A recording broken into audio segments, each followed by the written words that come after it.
would like to get back home because the opposition is now preparing for the 1984 elections, and I'd like to contribute my efforts and my assistance to the opposition, having been the Secretary General of the major opposition party in my country. We need at least 4 months to reorganize our grassroots, and then maybe 4 months campaign. Be ready to shape for 1984. Jump here, jump back, and why? There's been tremendous effort getting back to unite my passport and unite my government. And I'm really not why they do that, because it's organized their sentence, and the people that have so many charges against me. I thought that they would welcome back to face on those charges. And then they brought me official communications asking me to delay my redemption by at least 1 month or maybe more. Got any assurances that after 1 month I'll get a card of government. I don't know really why. You have no idea why Marcos would not get you back? I guess your guess is as good as mine. But I really want to get back to talk to the president. Ninoy Aquino was a politician, a former senator of the Philippines, and the governor of Tarlac, and husband of the President Corazon Aquino. He left a statement and word that some people may still carry until today. He led people against President Marcos and declared that Philippines should have its freedom and it's ready for democracy. He is one of the people who is brave enough to oppose the leadership of former President Marcos. Senator Ninoy was the long-time opponent of President Marcos. That there will no difference between the martial law during President Marcos' term and his term, especially to the terrorism that is happening in Mindanao. The Filipino is worth dying for because he is the future of his nation.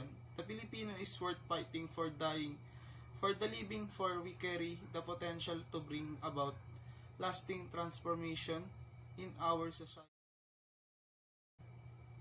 Because he witnessed and experienced what occurred during the poverty period of martial law. The purpose of martial law warned the public of possible establishment of President Ferdinand Marcos, imposed martial law on the nation from the suppressed increasing civil strike and threat of communists.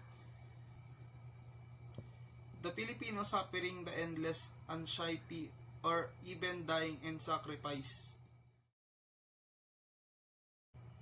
Pursued by appealing to audience emotion and the speaker, you want the audience to feel the same emotion you feel about something you want to emotional connect.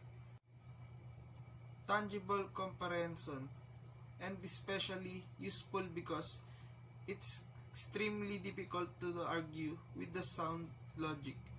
However, there are always those individuals who require a completely different approach in order to be pursued. Ethos consists of convincing your audience that you have good character and you are credible, therefore, your words can be trusted. I agree with Ninoy Aquino. Description of Filipino is someone who loves freedom but puts the highest premium on human life and human dignity. As you can see, yes, I believe that Filipinos nowadays are getting more passive, that changes their attitude. But it is about one passion to devote himself completely over his belief and can inspire people to act and change for good. Ethos is about establish your authority to speak on the subject.